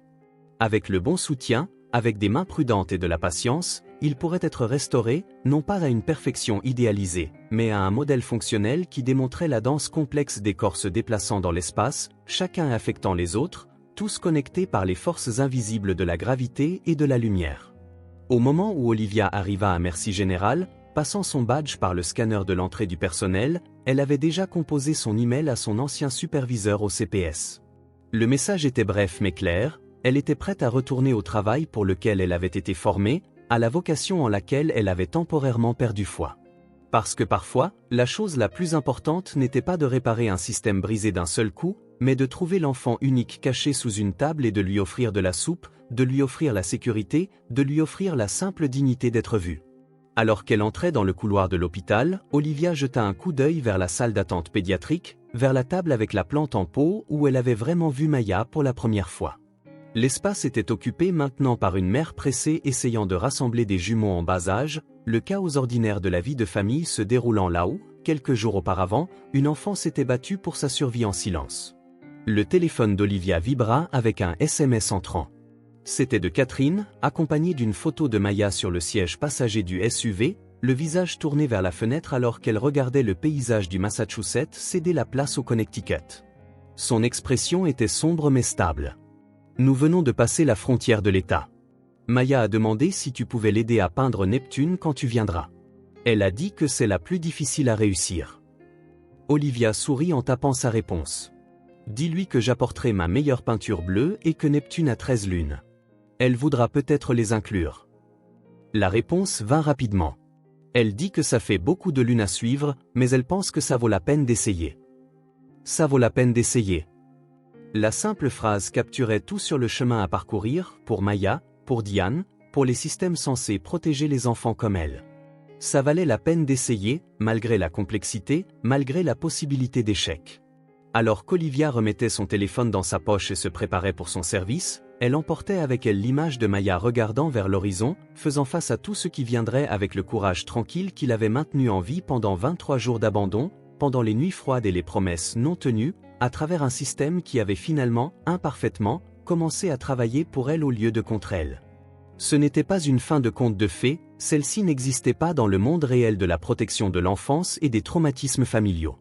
Mais c'était un commencement, hésitant et plein d'espoir. Et parfois, c'était suffisant. La salle de réveil du 3e étage de Merci Général était baignée dans la pâle lumière dorée du début du printemps. Dehors, par la fenêtre, Mars était arrivé avec une douceur inattendue, faisant fondre la neige dure de février en ruisseaux qui coulaient dans les gouttières et nourrissaient les premiers crocus timides poussant à travers la terre ramollie. À l'intérieur, des machines bourdonnaient avec une constance rythmique, surveillant les signes vitaux d'une femme dont la conscience revenait progressivement d'un endroit hors de portée. Diane Winters se reposait contre des draps d'hôpital blancs, ses cheveux noirs, si semblables à ceux de sa fille, étalés sur l'oreiller en contraste saisissant. Les ecchymoses sur son visage s'étaient estompées du violet colère au vert jaunâtre, et le gonflement s'était suffisamment résorbé pour révéler la délicate structure osseuse qu'elle avait transmise à Maya. Le ventilateur avait été retiré 3 jours auparavant, remplacé par une simple canule à oxygène qui s'accrochait derrière ses oreilles. Ces derniers scanners montrent une amélioration continue, expliqua le docteur Patel au petit groupe rassemblé dans le couloir extérieur, Olivia, Catherine et l'inspectrice morale. Nous avons complètement arrêté la sédation, et elle montre des mouvements de plus en plus intentionnels. Elle est dans ce que nous appelons un état de conscience minimal maintenant, plutôt qu'un vrai coma. Qu'est-ce que cela signifie exactement ? Demanda Catherine, la précision de sa professeure évidente dans la question soigneusement formulée. Cela signifie qu'elle a des périodes d'éveil, bien que pas encore de pleine conscience, clarifia le neurologue. Elle a démontré quelques mouvements de suivi avec ses yeux et a répondu à certaines commandes, serrer une main par exemple. Ce sont des signes encourageants, mais je tiens à souligner que la guérison d'un traumatisme crânien est rarement linéaire. Il y aura probablement des plateaux et éventuellement des revers. L'inspectrice morale hocha la tête en signe de compréhension. Et la fonction cognitive ? La mémoire? La question contenait des couches de signification au-delà de la curiosité médicale. L'affaire contre Gerald Reynolds progressait dans le système judiciaire, avec une mise en accusation obtenue pour plusieurs chefs d'accusation fédéraux liés à l'exploitation d'enfants. Le témoignage de Diane ou sa connaissance ou son ignorance des activités de Gerald, sa décision de laisser Maya sous sa garde, pourrait avoir un impact significatif à la fois sur l'affaire pénale et sur les futures décisions de garde. Il est trop tôt pour faire des évaluations définitives, dit prudemment le docteur Patel. Certains patients atteints de lésions similaires souffrent d'amnésie rétrograde, perte de souvenirs d'avant le traumatisme. D'autres ont des difficultés à former de nouveaux souvenirs. Beaucoup éprouvent les deux initialement, mais s'améliorent avec le temps. Olivia, qui était restée silencieuse pendant cet échange, prit finalement la parole. Quand Maya pourra-t-elle la voir? La question les ramena à la préoccupation la plus immédiate. La fillette de 8 ans qui vivait avec sa tante dans le Connecticut depuis 3 semaines maintenant, fréquentant une nouvelle école, dormant dans une nouvelle chambre, tout en attendant des nouvelles du réveil de sa mère. Je crois qu'elle pourrait lui rendre visite demain, dit le docteur Patel après réflexion. Un bref contact serait approprié, avec une préparation adéquate à ce à quoi s'attendre. Madame Winters ne parle pas encore et pourrait ne pas reconnaître Maya immédiatement, ce qui pourrait être pénible. Nous la préparons, l'assura Catherine. Maya a travaillé avec sa thérapeute sur la compréhension des lésions cérébrales. Elle sait que sa mère pourrait être différente pendant un certain temps. La thérapeute avait été l'exigence la plus insistante du docteur Herian, des séances bi-hebdomadaires avec une spécialiste des traumatismes infantiles. Maya avait initialement résisté, méfiante envers un autre adulte posant des questions sur sa vie, mais avait progressivement développé un rapport avec le docteur Lenore Thomas, une femme douce avec un don pour établir des liens grâce à l'art-thérapie. Je ferai en sorte qu'un spécialiste de la vie de l'enfant soit également présent pour la visite, proposa le docteur Patel. Quelqu'un qui peut aider à expliquer ce qui se passe dans des termes adaptés à son âge et soutenir Maya tout au long de l'expérience. Alors que le neurologue partait, l'inspectrice morale vérifia sa montre. Le procureur adjoint veut vous mettre au courant toutes les deux de l'état de l'affaire. Il attend dans la salle de consultation familiale. Elles trouvèrent le procureur de district adjoint Patterson examinant des documents dans la petite pièce fade mais confortable conçue pour les conversations difficiles avec les familles des patients. Il se leva à leur entrée, tendant la main d'abord à Catherine, puis à Olivia, une courtoisie qui reflétait leur rôle désormais établi dans la vie de Maya. « Merci de vous rencontrer à si court préavis », commença-t-il une fois qu'elles furent assises. « Je voulais discuter de certains développements dans l'affaire Reynolds, en particulier en ce qui concerne Maya. » Olivia sentit la tension s'accumuler entre ses omoplates. « Quel type de développement ?» Le procureur fédéral a rejoint notre affaire, compte tenu des aspects interétatiques du réseau d'exploitation. Les preuves provenant des ordinateurs et du matériel de Gerald sont accablantes. Ils ont identifié au moins 12 victimes dans 3 États. Et Maya, incita Catherine, sa voix stable malgré l'horreur implicite dans les paroles du procureur adjoint. Comme nous le soupçonnions depuis le début, Gerald n'a jamais réellement photographié Maya, confirma Patterson. Mais ses SMS indiquent qu'il prévoyait de l'inclure dans son opération. Les messages à son associé Finch sont explicites sur ce point. Le soulagement et une indignation renouvelée se mêlèrent dans la poitrine d'Olivia. Donc Maya n'aura pas besoin de témoigner ? C'est ce dont je voulais discuter, dit Patterson, son expression grave. Le témoignage de Maya sur le comportement de Gerald ou l'enfermer dehors pendant les réunions d'affaires, ses commentaires sur le fait qu'elle pourrait poser pour des photographies, renforceraient considérablement notre affaire. Sans cela, nous sommes limités aux preuves de ses intentions concernant Maya spécifiquement. Elle a 8 ans, dit Catherine sèchement. Elle commence tout juste à se sentir en sécurité à nouveau. Je comprends vos préoccupations, l'assura Patterson. Et je veux être clair, nous avons largement assez de preuves pour envoyer Reynolds en prison pendant des décennies, quoi qu'il arrive. Il s'agirait ici de maximiser les charges, de s'assurer qu'il n'y a aucune possibilité de libération anticipée. Olivia se pencha en avant, choisissant soigneusement ses mots. Que impliquerait exactement le témoignage pour Maya ? Nous prendrions une déclaration enregistrée dans un environnement adapté aux enfants, avec le personnel de soutien approprié présent. Compte tenu de son âge, elle ne témoignerait pas en audience publique, l'enregistrement serait utilisé à la place. La défense soumettrait des questions à poser par une partie neutre. Et elle devrait reparler de tout, dit Olivia, pas tout à fait une question. Le revivre? Patterson ne minimisa pas cette réalité. Oui. Bien que sa thérapeute puisse être présente, et nous limiterions la portée autant que possible légalement. Catherine et Olivia échangèrent des regards, une communication silencieuse née de leurs 3 semaines d'efforts coordonnés au nom de Maya. Aucune n'avait besoin d'exprimer leur instinct protecteur partagé, ni leur compréhension que cette décision appartenait en fin de compte à Maya elle-même. Nous devrons en discuter avec le docteur Thomas, dit finalement Catherine, pour comprendre l'impact potentiel sur le rétablissement de Maya. Et puis, si elle pense que ce ne serait pas nuisible, nous demanderons à Maya ce qu'elle veut faire. Patterson hocha la tête en signe d'acceptation de ces termes. Bien sûr. Il n'y a pas d'urgence immédiate, le procès est dans des mois. Mais plus tôt nous connaîtrons sa décision, mieux nous pourrons nous préparer. Alors que la réunion se terminait et qu'elle se préparait à quitter l'hôpital, Olivia se retrouva à s'attarder dans l'embrasure de la porte de la chambre de Diane, étudiant la femme inconsciente dont les choix avaient joué un rôle si critique dans les circonstances de Maya. Dans le sommeil, avec les aspérités de la dépendance et de la survie adoucie, Diane avait l'air plus jeune, plus proche de l'adolescente rieuse de la photographie que Maya avait sauvée, la sœur que Catherine avait perdue à cause des substances et des mauvaises décisions des années auparavant. Elle était brillante à l'école, dit doucement Catherine, rejoignant Olivia dans l'embrasure de la porte. Créative, vibrante. Le genre de personne qui illuminait une pièce. Elle marqua une pause, avalant visiblement. Les drogues ont pris ça en premier, bien avant qu'elle ne prenne sa stabilité ou son jugement. Olivia hocha la tête, comprenant le chagrin compliqué dans la voix de Catherine, pleurant non seulement pour ce que Diane était devenue, mais pour qui elle avait été auparavant. Maya a cette même lumière, observa-t-elle. Cette même résilience. Oui, acquiesça Catherine.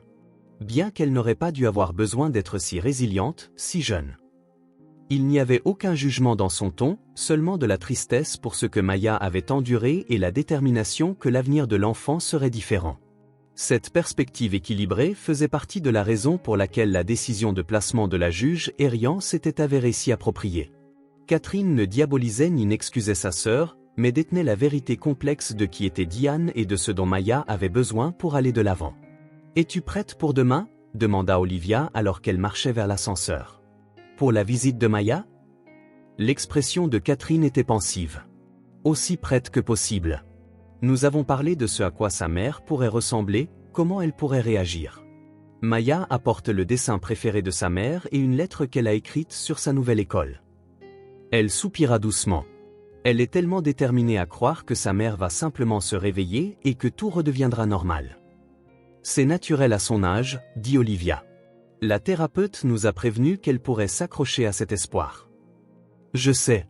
Et j'essaie de soutenir son optimisme tout en la préparant doucement à la réalité. L'ascenseur arriva et elles entrèrent. Elle a fait tellement de progrès ces dernières semaines. Je ne veux juste pas qu'elle perde du terrain. Les progrès avaient été remarquables, compte tenu des circonstances.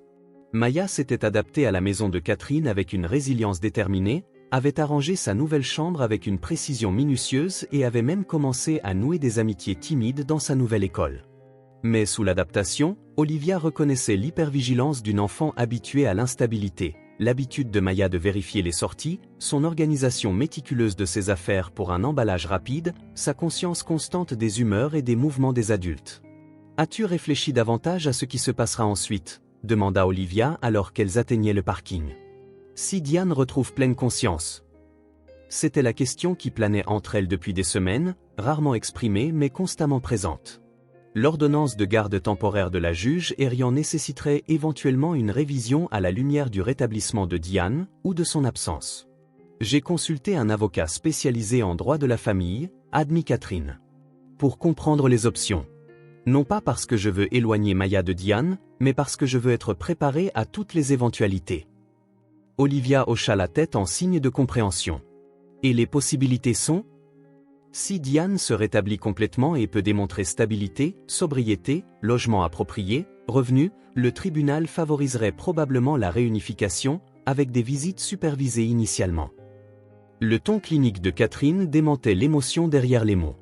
Si son rétablissement est partiel ou si elle ne peut pas maintenir sa sobriété, je pourrais demander la tutelle permanente tout en facilitant leur relation. L'arrangement avait du sens d'un point de vue juridique et émotionnel, maintenant le lien de Maya avec sa mère tout en assurant la stabilité dont l'enfant avait désespérément besoin. Pourtant, Olivia pouvait voir le poids de cela sur les épaules de Catherine, la responsabilité de naviguer dans cet équilibre délicat entre sœur et nièce, entre attachement passé et sécurité future. « Tu sais que je suis là pour aider de toutes les manières possibles », offrit Olivia alors qu'elles atteignaient le SUV de Catherine. Les papiers pour mon transfert au CPS du comté de Suffolk sont passés la semaine dernière. Je serai de nouveau basé à Boston, spécialisé dans les cas de réunification familiale. Catherine sourit, une chaleur sincère remplaçant la tension qui l'avait saisie tout au long des réunions. Maya sera ravie. Elle compte les jours jusqu'à ta visite ce week-end.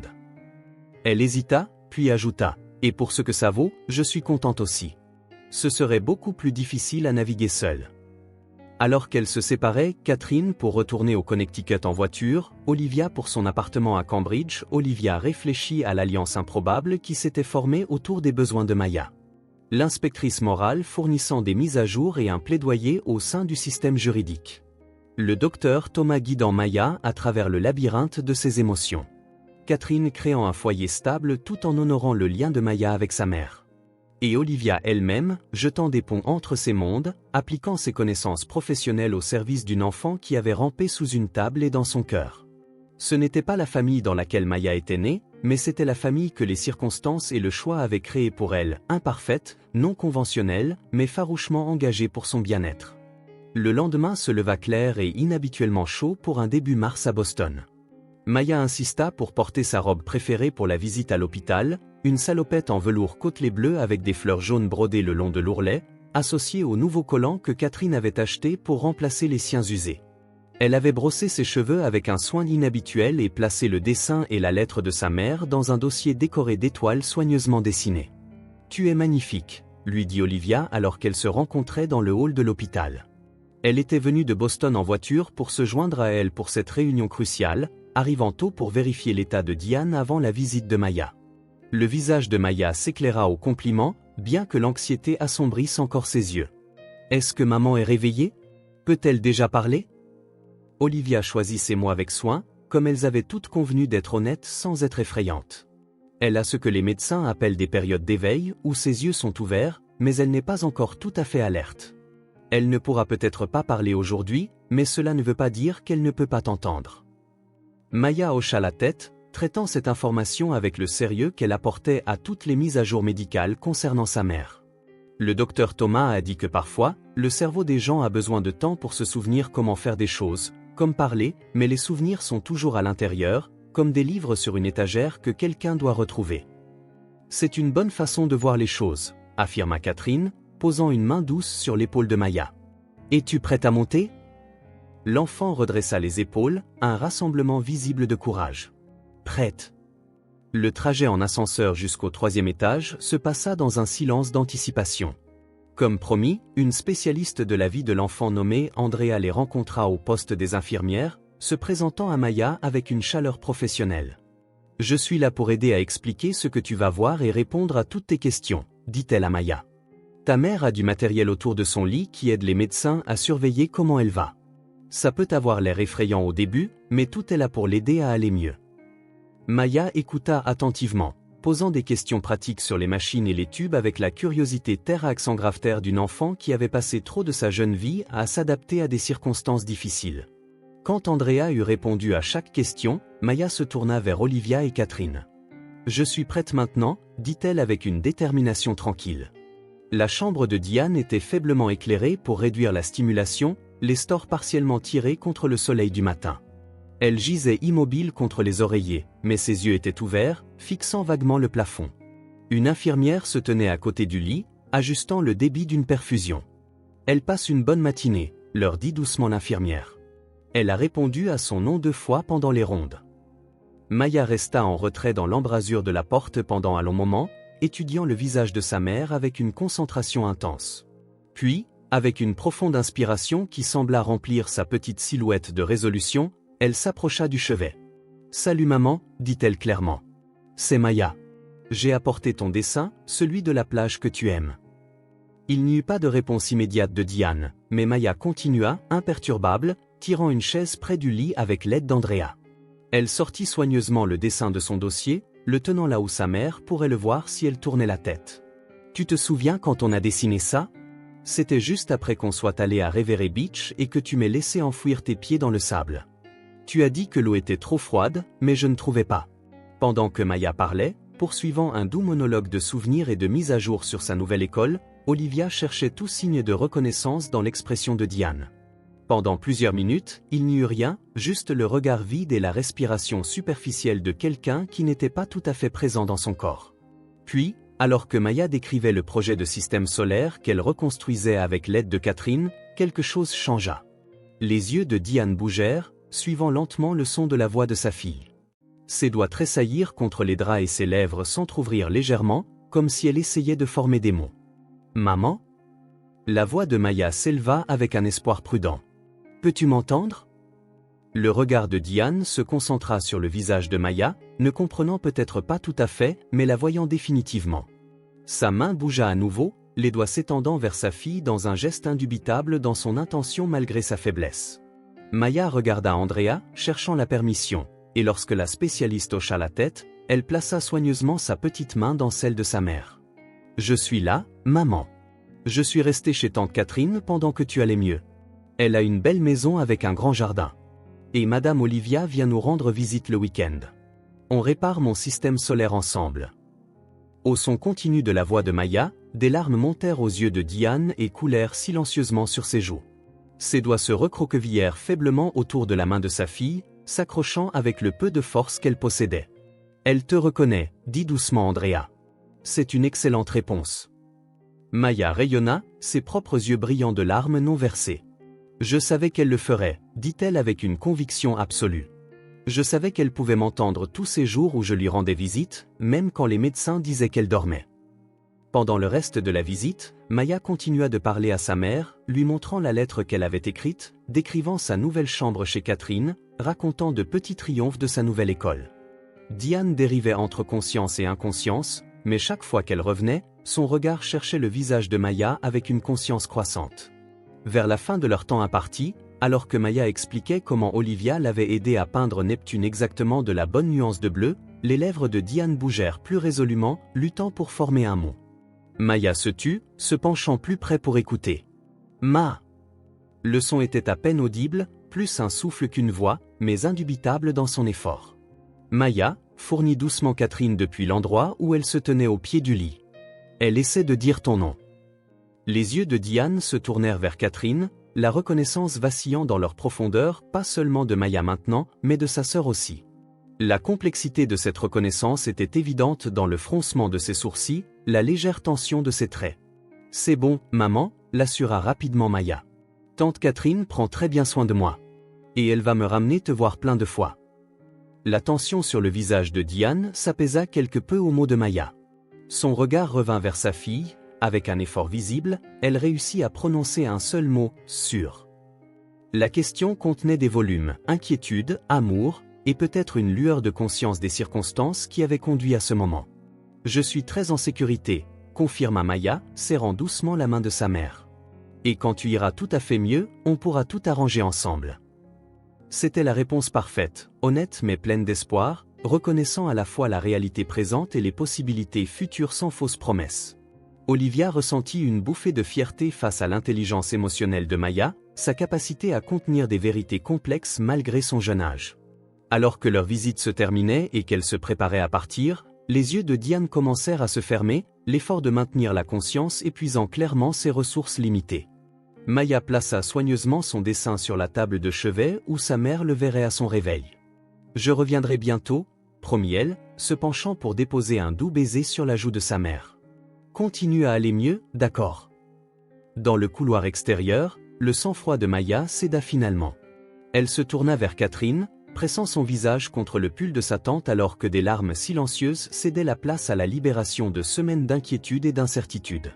Catherine tint sa nièce serrée, murmurant des mots rassurants tout en rencontrant les yeux d'Olivia par-dessus la tête de Maya. « Elle m'a reconnue », dit Maya quand elle put de nouveau parler, l'émerveillement dans la voix. « Et elle voulait savoir si j'étais en sécurité. » « C'est ce que font les mères », dit doucement Catherine. « Elles s'inquiètent pour la sécurité de leurs enfants, même quand ce sont elles qui sont dans des lits d'hôpital. Maya hocha la tête, essuyant ses yeux avec le mouchoir qu'Andrea lui tendait. Penses-tu qu'elle pourra parler davantage la prochaine fois? C'est très possible, répondit honnêtement Andrea. La guérison du cerveau peut se produire assez rapidement une fois qu'elle commence. Mais souviens-toi de ce dont nous avons discuté, ce ne sera peut-être pas une ligne droite. Il pourrait y avoir de bons jours et des jours plus difficiles. Comme mon système solaire, dit Maya d'un air pensif. Certaines parties sont plus faciles à réparer que d'autres. La capacité de l'enfant à créer des métaphores significatives ne cessait d'étonner Olivia. C'était en partie ce qui avait aidé Maya à survivre. Cette capacité à donner un sens à son monde à travers des schémas et des connexions, à trouver de l'ordre dans le chaos. Alors qu'elle marchait vers l'ascenseur, Maya entre Catherine et Olivia, le pas de l'enfant était plus léger qu'à l'arrivée, comme si un poids s'était déplacé, sinon entièrement levé. Elle leva les yeux vers Olivia avec un but renouvelé dans son expression. « J'ai décidé pour le truc du témoignage », annonça-t-elle. L'enregistrement pour la police à propos d'oncle Gérald. Olivia échangea un regard surpris avec Catherine. Elles avaient prévu de discuter de la demande du procureur adjoint avec Maya plus tard, après avoir consulté le docteur Thomas sur l'impact psychologique potentiel. « Comment savais-tu pour ça ?» demanda doucement Catherine. « Je vous ai entendu en parler hier au téléphone, » admit Maya. « Je n'essayais pas d'écouter, mais les murs de votre maison sont plus fins que dans notre appartement. » Plutôt que de la réprimander pour avoir écouté aux portes, Catherine hocha simplement la tête en signe de reconnaissance. « Et qu'as-tu décidé ?»« Je veux le faire, » dit fermement Maya. « Pas parce que je veux repenser à oncle Gérald, mais à cause des autres enfants sur les photos. Ceux comme moi, mais qui n'ont pas eu quelqu'un pour les trouver sous une table. » Elle leva les yeux vers Olivia. « Si je raconte ce qui s'est passé, ça pourrait les aider aussi, non ?» Olivia sentit sa gorge se serrer d'émotion. « Ça pourrait, oui. Ça pourrait aider à s'assurer que Gérald reste en prison très longtemps, ce qui protégerait beaucoup d'enfants. » Maya hocha la tête, sa décision clairement prise. « Alors je le ferai. Mais je veux que vous soyez toutes les deux là. Et je veux m'entraîner d'abord avec le docteur Thomas, pour savoir quoi dire. » Ces conditions étaient parfaitement raisonnables, des mesures de protection sur lesquelles Olivia et Catherine auraient insisté de toute façon. Ce qui frappa le plus Olivia, c'était la motivation de Maya, non pas la vengeance ou l'autoprotection, mais le souci des autres enfants vulnérables. Même après tout ce qu'elle avait enduré, la capacité d'empathie de Maya restait intacte, peut-être même renforcée par ses expériences. « Nous arrangerons ça, » l'assura Catherine. « Mais seulement quand tu seras prête, et seulement d'une manière qui te semble sûre. » Maya sembla satisfaite de cette promesse. Alors qu'elle sortait de l'hôpital dans la chaleur inhabituelle de l'après-midi de mars, elle s'arrêta pour incliner son visage vers le soleil, fermant brièvement les yeux contre sa luminosité. « On dirait le printemps », observa-t-elle. Comme si les choses poussaient à nouveau. C'était une déclaration simple, mais qui portait des couches de signification pour les adultes qui avaient été témoins de son voyage depuis les ombres sous la table de l'hôpital jusqu'à ce moment d'espoir prudent. La croissance se produisait, non seulement dans les premiers crocus poussant à travers le sol ou les bourgeons de feuilles se formant sur les arbres bordant l'allée de l'hôpital, mais en Maya elle-même, dans le réveil progressif de sa mère, dans la guérison des blessures visibles et cachées. « Oui », acquiesça Olivia, offrant sa main à Maya, qui la prit sans hésitation. « Définitivement. » La salle de conférence du sous-sol du bureau du procureur du comté de Suffolk avait été transformée conformément au protocole d'entretien adapté aux enfants. Fini les attributs juridiques imposants, remplacés par des meubles confortables, un éclairage doux et du matériel d'art disponible si Maya avait besoin d'une pause ou d'un autre moyen d'expression pendant son témoignage. 2 mois s'étaient écoulés depuis le réveil initial de Diane. Le printemps était pleinement arrivé à Boston, apportant avec lui des développements significatifs à la fois dans la situation de vie de Maya et dans l'affaire contre Gerald Reynolds. Diane avait fait des progrès remarquables dans son rétablissement physique, passant de l'hôpital à un centre de réadaptation où elle participait quotidiennement à des séances d'orthophonie, d'ergothérapie et de physiothérapie. Sa fonction cognitive était largement revenue, bien que des problèmes de mémoire à court terme persistent, ainsi qu'une faiblesse du côté gauche due à la lésion cérébrale. Plus difficile était son rétablissement émotionnel. Confrontée aux conséquences de ses choix, en particulier l'exploitation par Gérald de ses circonstances vulnérables pour accéder aux enfants, Diane avait initialement réagi par le déni et la colère défensive. Mais à mesure que sa guérison progressait, la dure réalité avait cédé la place à une culpabilité dévastatrice, en particulier concernant les expériences de Maya pendant son hospitalisation. Le tournant s'est produit lors d'une visite supervisée en avril, lorsque Maya avait innocemment mentionné avoir dormi derrière les bennes à ordures du McDonald's les nuits particulièrement froides. La réponse angoissée de Diane avait conduit à une séance décisive avec son conseiller en toxicomanie, suivie de son inscription volontaire à un programme de traitement intensif en internat une fois sa réadaptation médicale terminée. « Je ne peux pas changer ce qui s'est passé », avait-elle dit à Catherine et Olivia lors de leur dernière visite au centre de réadaptation. Mais je peux m'assurer que ça n'arrive plus jamais. Maya mérite une mère qui met sa sécurité en premier, toujours. Cet engagement avait façonné l'évolution des arrangements de garde. La juge Hérian avait prolongé la tutelle temporaire de Catherine de 6 mois supplémentaires, avec un plan de réunification clair dépendant de la réussite du traitement de Diane, de l'obtention d'un logement approprié et de la démonstration d'une sobriété constante. Entre-temps, Maya continuerait à vivre avec Catherine, avec des visites de plus en plus régulières à sa mère à mesure que le rétablissement de Diane le permettait. Maintenant, alors que le soleil de mai filtrait à travers les étroites fenêtres de la salle de conférence, Maya était assise entre Catherine et Olivia, examinant le processus de son témoignage enregistré avec le procureur adjoint Patterson et le docteur Thomas. « Souviens-toi, tu peux faire une pause à tout moment si tu en as besoin », lui rappela le docteur Thomas. Et tu n'es pas obligé de répondre à une question qui te met mal à l'aise. Maya hocha la tête, ses doigts traçant des motifs sur la couverture de son carnet, toujours son compagnon constant, bien que ces pages contiennent maintenant des dessins plus colorés et moins de marques comptant les jours de survie. « Est-ce qu'oncle Gérald verra cet enregistrement ?» demanda-t-elle, sa voix stable malgré la gravité de la question. « Ses avocats le verront », répondit honnêtement Patterson. « Mais il ne sera pas dans la pièce quand tu parleras. Et tu n'auras pas à le voir du tout. » Cela sembla satisfaire Maya. Elle redressa les épaules, un geste qu'Olivia reconnaissait maintenant comme sa préparation aux tâches difficiles. « Je suis prête. » L'enregistrement se déroula avec une attention particulière au confort de Maya. Patterson posa ses questions dans un langage simple et direct, permettant à Maya de répondre à son propre rythme. Le docteur Thomas resta attentif aux signes de détresse, suggérant occasionnellement des pauses lorsque les réponses de Maya devenaient sèches ou que son regard tombait sur ses mains pendant de longues périodes. Maya décrivit le début de la relation de sa mère avec Gérald, sa gentillesse initiale qui s'est progressivement transformée alors qu'ils s'installaient dans leur appartement. Elle raconta comment, après l'accident de sa mère, les réunions d'affaires de Gérald ont commencé, l'obligeant à quitter l'appartement pendant des heures, quelle que soit la météo ou l'heure de la journée. « Il disait que j'étais trop bruyante », expliqua-t-elle, que ses clients avaient besoin d'intimité et que les enfants posent trop de questions. Il m'a donné 5 $ la première fois et m'a dit d'aller à la bibliothèque, mais elle était déjà fermée. Après ça, il m'a juste dit de trouver un endroit où aller jusqu'à ce qu'il m'envoie un texto pour me dire que c'était sûr de revenir. Son récit factuel de ses actes de négligence était plus accablant que n'importe quelle manifestation émotionnelle aurait pu l'être ou la normalisation de l'abandon chez une enfant si jeune, l'adaptation à la survie dans des circonstances impossibles. Lorsque Patterson demanda doucement à propos des commentaires de Gérald concernant les photographies, le sang-froid de Maya faiblit brièvement. Il a dit que son ami, M. Finch, pensait que j'avais le bon look pour des photos spéciales, dit-elle, sa voix tombant presque à un murmure. Que beaucoup de gens paieraient pour les voir, et qu'on pourrait utiliser l'argent pour les factures d'hôpital de maman. Il a dit que je devrais être reconnaissante de l'opportunité d'aider maman. La main de Catherine se resserra autour de celle de Maya tandis qu'Olivia luttait pour maintenir son attitude professionnelle malgré la rage qui se ravivait dans sa poitrine. Patterson garda une expression neutre, bien qu'un muscle tressaille dans sa mâchoire alors qu'il continuait. « Est-ce que Gérald ou M. Finch t'ont déjà prise en photo, Maya ?»« Non, confirma-t-elle. Gérald a dit qu'on commencerait la semaine prochaine, après que j'ai vu comment ça marchait.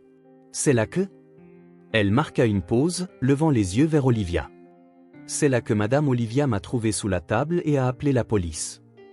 La séance se poursuivit pendant un peu plus d'1 heure, Maya répondant à chaque question avec la clarté et le souvenir remarquable qui avait impressionné sa thérapeute tout au long de leur séance. Lorsque Patterson conclut enfin son interrogatoire, il remercia Maya avec un respect sincère. « Tu as été incroyablement courageuse aujourd'hui, lui dit-il. Ce témoignage fera une réelle différence dans notre affaire. » Maya accepta ces paroles d'un petit hochement de tête, son énergie visiblement épuisée par l'effort de raconter des souvenirs aussi difficiles.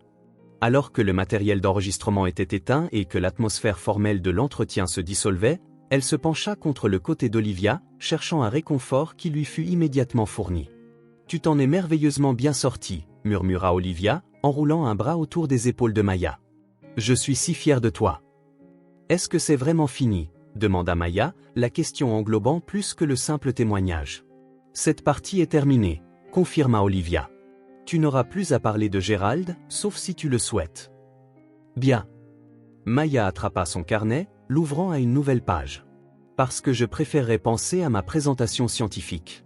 C'est la semaine prochaine, et mon système solaire est presque terminé. » Sa résilience ne cessait d'étonner, cette capacité à compartimenter le traumatisme et à aller de l'avant, à trouver de la joie et un but malgré ce qu'elle avait enduré. Ce n'était pas que les blessures n'étaient pas là, le docteur Thomas avait été clair sur le fait que Maya traiterait et retraiterait probablement ses expériences à différents stades de développement tout au long de sa vie. Mais sa capacité à continuer de grandir, d'apprendre et de se connecter malgré ses blessures était extraordinaire.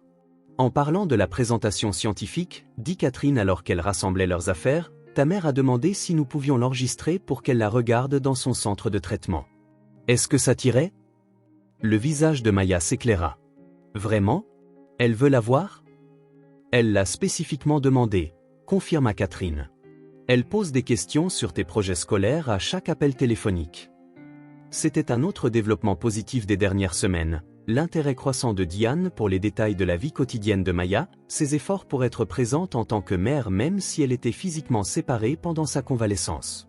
Les appels téléphoniques hebdomadaires étaient passés d'échanges maladroits et chargés de culpabilité à des conversations plus naturelles, guidées en partie par les séances de thérapie familiale qui constituaient un élément crucial du programme de traitement de Diane. « J'aimerais ça », décida Maya après un moment de réflexion.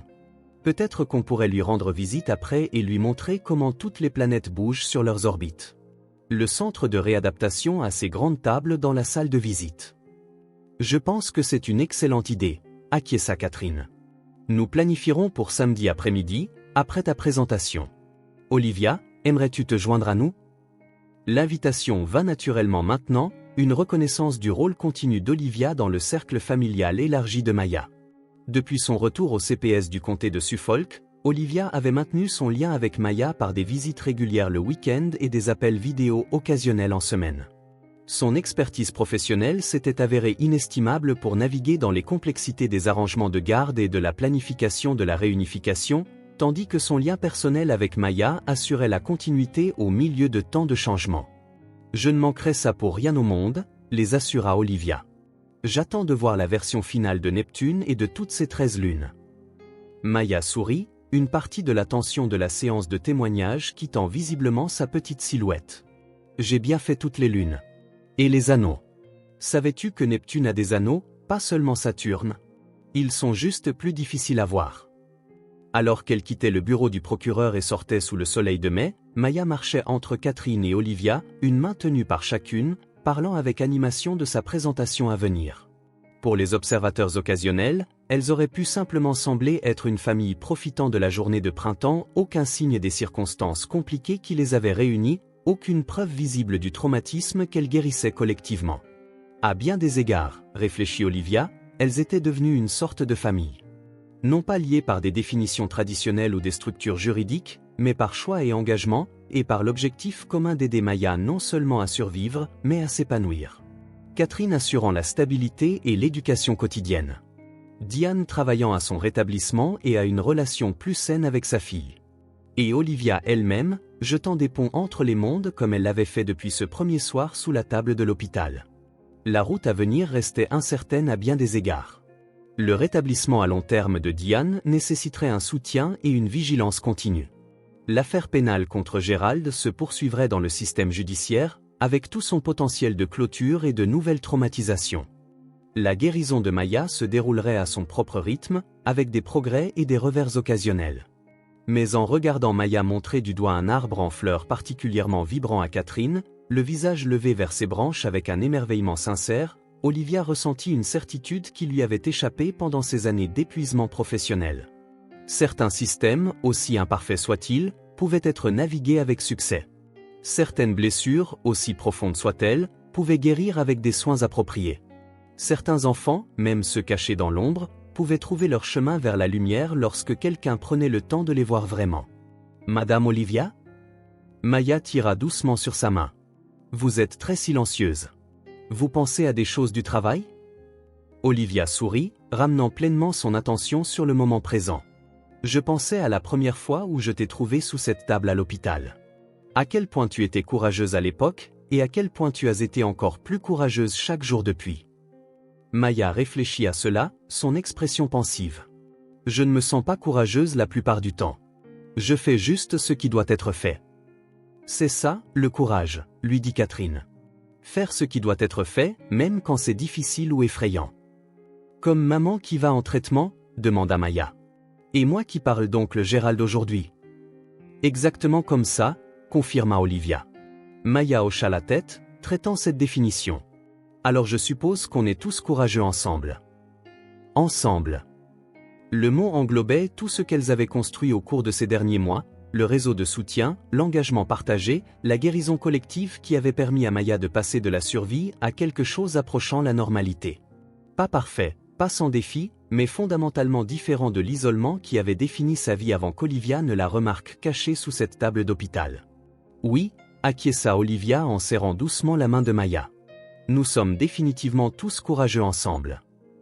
Alors qu'elle continuait vers le parking où attendait la voiture de Catherine, Maya commença à réciter l'ordre des planètes de son système solaire, sa voix claire et confiante dans l'air printanier.